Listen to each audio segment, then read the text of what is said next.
Break के बाद आपका स्वागत है। यूपी के बहराइच जिले में बीजेपी के पीएम पद के उम्मीदवार नरेंद्र मोदी के गरजने के बाद अब कट्टर हिंदूवादी और उत्तर प्रदेश के पूर्व मुख्यमंत्री कल्याण सिंह ने हुंकार भरी है। उन्होंने कहा कि मोदी के कद को कोई छू नहीं सकता और जनता चाहती है कि वो देश में अच्छा समय वापस लाएंगे। तो कल्याण सिंह ने भी यहाँ पर हुंकार लगाई है तगड़ी और बोला है साफ तौर पर कि नरेंद्र मोदी का जो कद है उसे कोई छू नहीं सकता। ये तुलना ही गलत है। हाँ, मोदी जी बना में तो कुछ भी नहीं है। मोदी जी के सामने तो कोई ठहरता ही नहीं है। मोदी जी की आंधी आ रही है। देखिए, मैं बताऊँ आपको, पब्लिक को ये फैसला करना है कि कुशासन चाहिए या सुशासन। कुशासन तो कांग्रेस का ही है, सुशासन। तो यूपी के पूर्व मुख्यमंत्री कल्याण सिंह भी लगातार मोदी का समर्थन करते हुए नजर आए। उन्होंने कहा कि सुशासन चाहिए यहाँ पर और मोदी के सामने किसी का कद भी नहीं है। विधानसभा चुनाव के पहले मतदाताओं को लुभाने के लिए बीजेपी ने अपने चुनाव चिन्ह को नया स्वरूप दे दिया है। चुनाव आयोग की अनुमति के बाद चुनाव चिन्ह कमल की आउटलाइन को बड़ा कर दिया गया है। पार्टी ने चुनाव चिन्ह के डिजाइन के स्वरूप में बदलाव करने के लिए चुनाव आयोग से अनुमति मांगी थी। बीजेपी ने कहा कि दूसरी पार्टियों के चुनाव चिन्हों की तुलना में उनका चुनाव चिन्ह थोड़ा हल्का है। तो चुनाव चिन्ह बदल चुका है। बीजेपी का ब्लैक एंड वाइट कर दिया गया है, थोड़ी आउटलाइन बढ़ा दी है और कमल का आकार थोड़ा सा बड़ा कर दिया। तो नए स्वरूप में अब बीजेपी का चुनाव चिन्ह आ गया और थोड़ा सा ये वोटरों को समझाने के लिए भी एक तरीके से बीजेपी की एक पहल है कि इन्होंने चुनाव आयोग से पहले वो मांगी थी, अनुमति मांगी थी, उसके बाद चुनाव आयोग ने अब उन्हें अनुमति दी है इस अपने चिन्ह को बदलने की। तो अब थोड़ा सा आकार बड़ा हो गया है बीजेपी के चुनाव चिन्ह का।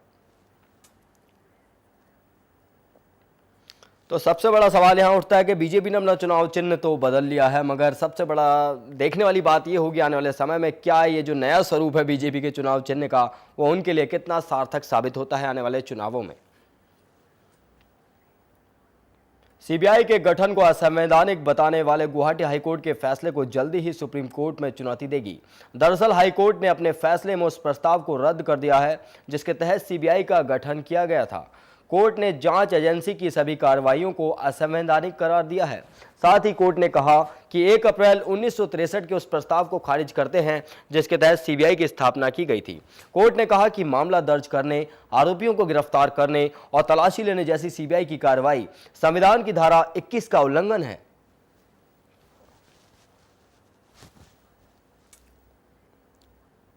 बीजेपी के पीएम पद के उम्मीदवार नरेंद्र मोदी ने पार्टी के वरिष्ठ नेता लाल कृष्ण आडवाणी के 86वें जन्मदिन पर उन्हें शुभकामनाएं दी। मोदी आडवाणी को जन्मदिन की शुभकामनाएं देने के लिए उनके घर गए। साथ ही उन्होंने इस मौके पर सोशल मीडिया के जरिए ट्वीट करके भी उनके जन्मदिन पर उन्हें बधाई दी।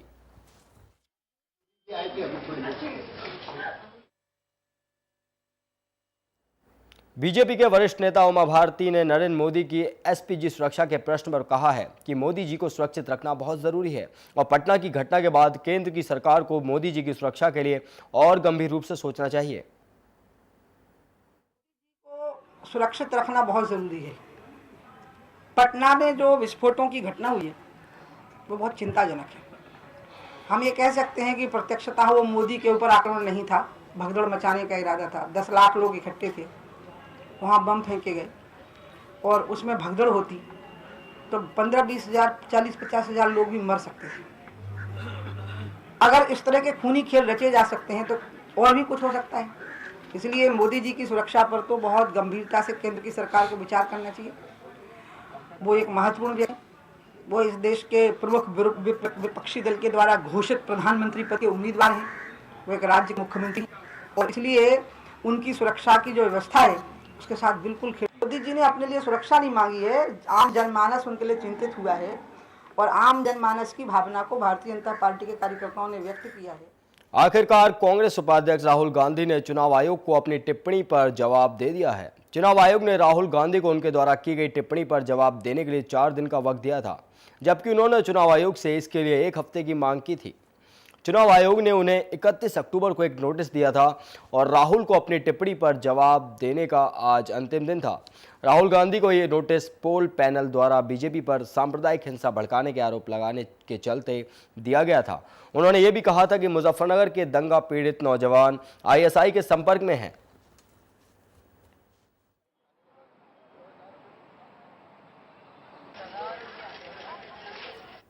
वहीं आतंकवादियों ने श्रीनगर जम्मू राष्ट्रीय राजमार्ग पर सीआरपीएफ के गश्ती दल पर हमला कर दिया, जिसमें सीआरपीएफ के 2 जवान शहीद हो गए। अधिकारियों ने बताया कि हमला श्रीनगर से 32 किलोमीटर दूर अवंतीपुरा के पास पांडव पार्क के बाहर हुआ। दोनों जवानों को काफी नजदीक से गोली मारी गई थी, जिससे अस्पताल ले जाने के दौरान ही उनकी मौत हो गई। अवंतीपुरा में पिछले 3 महीनों में यह दूसरी घटना है। इसके पहले 28 अगस्त को बाइक पर सवार आतंकवादियों ने थाने के बाहर पुलिस दल पर गोलीबारी की थी, जिसमें 2 लोग घायल हो गए थे। हालांकि किसी आतंकवादी संगठन ने अब तक हमले की जिम्मेदारी नहीं ली है।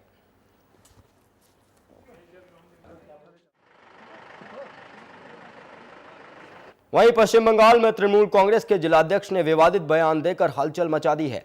वीरभूम जिलाध्यक्ष अनुव्रत मंडल ने वर्धमान जिले के कटवा में पत्रकारों को संबोधित करते हुए कहा कि कांग्रेसी गुंडा हमारे कार्यों से खुश नहीं है और यही कारण है कि वो ममता बनर्जी के फेस्टून और झंडे को फाड़ते नजर आते हैं। जिला अध्यक्ष ने कहा कि अगर ऐसा कांग्रेस ने दोबारा किया तो हम उनके हाथ को ही काट देंगे। एक तरीके से बड़ी ही विवादित टिप्पणी दी है यहां पर इन्होंने, क्योंकि शोभा नहीं देती एक नेता को इस तरीके से टिप्पणी करना, इस तरीके हाथ काट देना, धमकियां देना। ममता बनर्जीर उन्नयনের সঙ্গে শামিল হচ্ছে কিছু কংগ্রেসী গুন্ডা, তারা মমতা ব্যানার্জির কার্টুন ফাটুন ছেড়ে দিয়েছে। আমি 100 বার অনুরোধ করে বলবো এসব করবেন না, কিন্তু এসব করলে তৃণমূল কংগ্রেস ভয় পায় না। যদি কেউ ভাবেন যে মমতা ব্যানার্জির ছবি ছেড়ে দেবো, মমতা ব্যানার্জির কার্টুন পুড়িয়ে দেবো, তার কবজিটা কেটে নেবো, করবেন না। আপনাদের দল আছে, দল করুন। সিপিএম পারে গুন্ডামি করে 34 বছর গুন্ডামি দেখেছে, মানুষ তার জবাব দিয়ে দিয়েছে উন্নয়নে। কংগ্রেস যদি ভেবে নেয় যে না আমরা মমতা ব্যানার্জির কার্টুন ছেড়ে দেবো, মমতা ব্যানার্জির ফ্ল্যাগ পুড়িয়ে দেবো, তাহলে কিন্তু ছাড়বো না। आखिर इन देश के नेताओं को हो क्या गया है, क्यों ये अपनी मर्यादा भूल जाते हैं और ऐसा बयान दे बैठते हैं जिसका कोई औचित्य नहीं बैठता और जिनसे इनकी किरकिरी भी काफ़ी होती है। अब मध्य प्रदेश की बात करेंगे। मध्य प्रदेश कांग्रेस के नेता नरसिंह मालवीय ने टिकट नहीं मिलने पर जहर खाकर अपनी जान दे दी।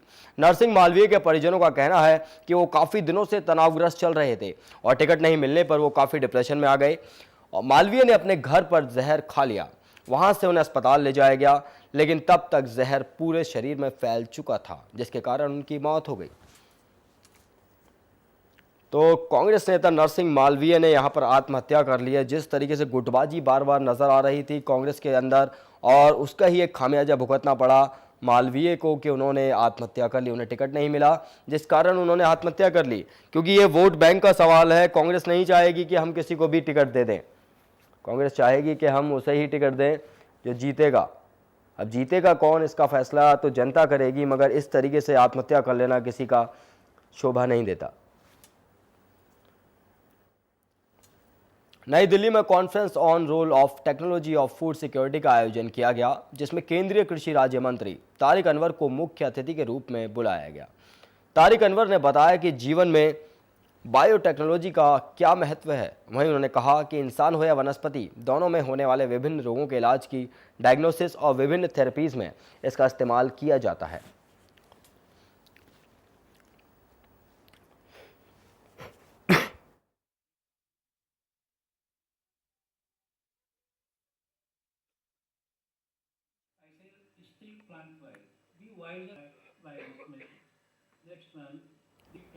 तो फिलहाल इस बुलेटिन में इतना ही। ज़्यादा जानकारी के लिए आप हमारी वेबसाइट www.smbcinsight.tv पर लॉगिन कर सकते हैं। आप हमें मोबाइल पर भी लाइव देख सकते हैं। मोबाइल पर हमें लाइव देखने के लिए टाइप करें m.smbcinsight.tv।